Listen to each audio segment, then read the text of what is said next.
Welcome back everyone. We get to finally do a comparison between the iPhone 13 mini and the newly released iPhone SE, 3rd generation iPhone SE 2022, and see which specific iPhone you should go and pick up. Now I will definitely tell you there's pros and cons between both these iPhones, right? But if you have the money, going for the 13 mini is definitely the better way to go in every single area. It's $700, so it is substantially more expensive, but at $429 of the iPhone SE 3, it's not necessarily like a super cheap phone either. So that's a big thing to keep in mind. Now if you want to pick up either one of these phones, links will be down in the description. You can get them from there, help support the channel at the same time. Now on the outside of both, there's a little bit of a difference in terms of the design. The iPhone 13 mini has a 5.4-inch Super Retina XDR OLED panel. It's 1080p and it's a very good panel. It's not the best panel out right now, but it is still better panel than the iPhone SE 3. This has a notch which still looks fine, and overall I like the smaller size. For a lot of people who want a smaller iPhone, and this is pretty close to the smallest iPhone you can get nowadays. It's a very good size, doesn't feel cheap.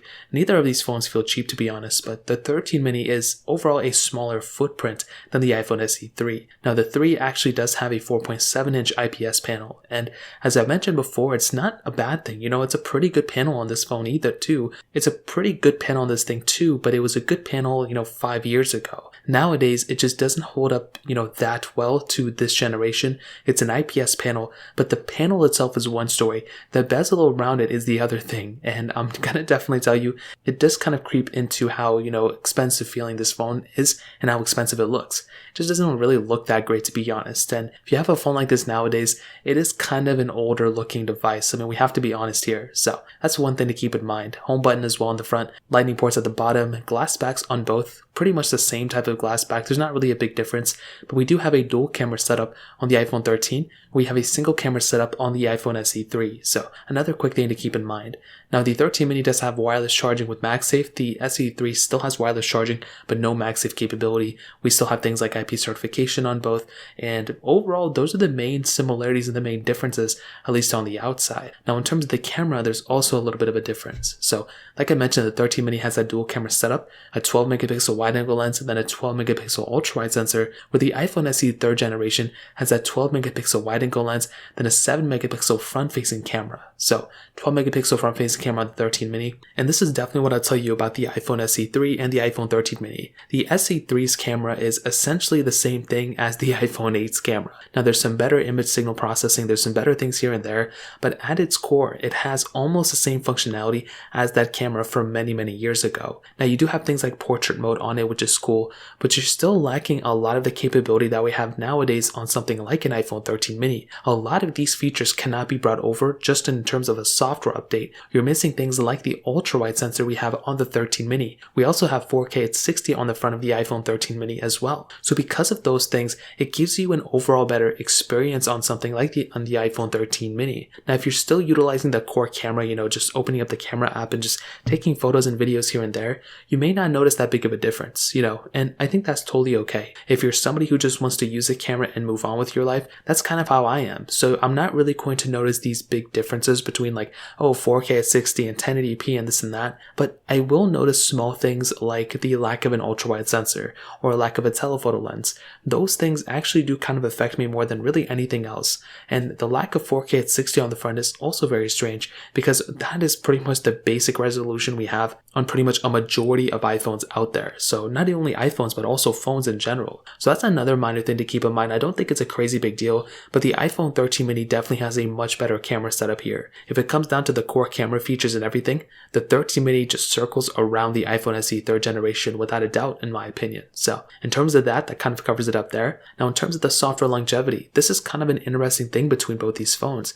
because you are getting pretty much the same type of software experience, at least as far as we can tell right now, on both these phones. Even though the iPhone 13 mini is a more expensive device, it's going to be lasting as long, as the iPhone SE 3, as far as we know right now. There's not a variation chip on the iPhone SE 3. There's no A15X and there's no A14X on it. It's the A15 Bionic chip on both these phones. So since Apple kind of supports these phones based on the chipsets inside, we can expect this iPhone to pretty much last as long as the iPhone 13 mini. This includes all the software features and everything that's going to be happening in the next couple of years are probably going to be supported on these phones as well. But I will tell you, if Apple were to release some crazy cool feature, there's never been a more of a likelihood of this happening now than ever, that Apple will go ahead and pretty much put certain features for their higher end iPhones than their bottom tier iPhones. So if a feature like split screen multitask came out, I could see why that may come out for something like a Pro iPhone versus the iPhone SE3.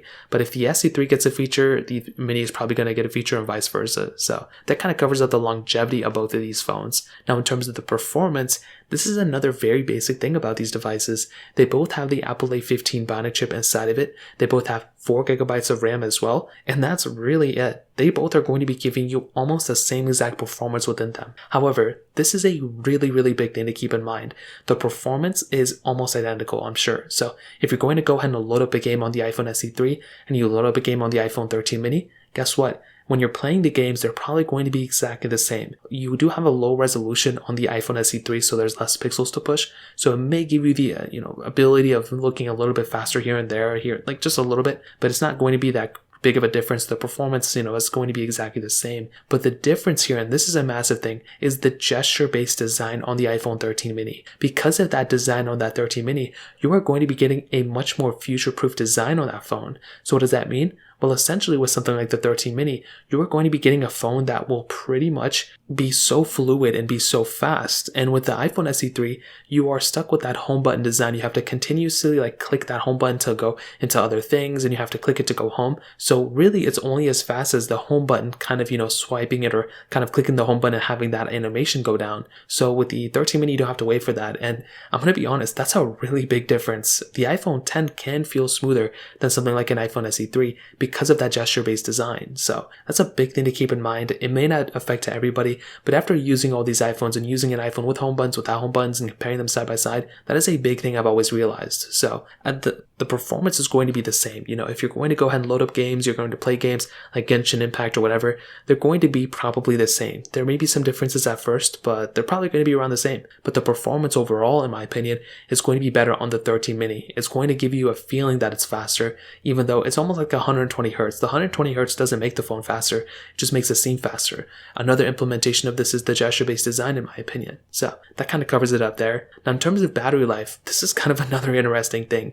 The 13 mini has a bigger size battery than the iPhone SE3, even though it's a kind of a smaller phone. You have a 2,438 mAh battery on the iPhone 13 mini, or you have a little bit of smaller battery on the iPhone SE 3rd generation. Now they did say it was bigger than the iPhone SE2. We haven't still gotten the official numbers yet, so we'll wait to see what happens. But the iPhone SE2 didn't have that great battery life, and I don't think the iPhone 13 mini is going to have that great of a battery life either, to be honest. We'll have to wait a couple of days to get a full opinion on it, but the iPhone 13 mini's battery life has been pretty good so far. So if it's anything like the iPhone 13 mini, I'm going to be extremely happy. But if it's not really going to be like that, to be honest. It may be like that for the first couple of days, but after using it for a little bit of time, it is definitely not going to be and maintain at that level. So that kind of covers it up there. And to be honest, the iPhone SE3 is a good phone, right? It's a good phone, but it's not a good phone for the price, in my opinion. Even now that I have it and I've used it, whatever, $429 is not that good of a deal. The iPhone 13 mini is the better phone in every single area. That is a great phone. And if it's between these two, and if you have a choice, the 13 mini is definitely worth going up to, spending that money and getting that better phone. I don't think there's really a situation where the SE3 is the one I would recommend, but if you're on an extreme budget and you cannot afford to go any higher, then obviously go for the SE3. But you can buy an iPhone 11 for $70 more than the iPhone SE3. You can probably buy some used iPhone 13s or 13 minis in the used market by now for maybe $200 more than the SE3 too. So those are some other things to keep in mind, And ultimately, if you have the opportunity, go for the 13 mini, but I guess the SE3 is the cheapest iPhone you can buy. So that kind of covers it. If you guys have any other questions or anything like that, let me know in the comment section below. Hit the like button, that'll mean so much, but definitely hit that subscribe button. More importantly than everything else, I love every single one of you guys. Hopefully I'll catch you guys in the next video. Peace out till then.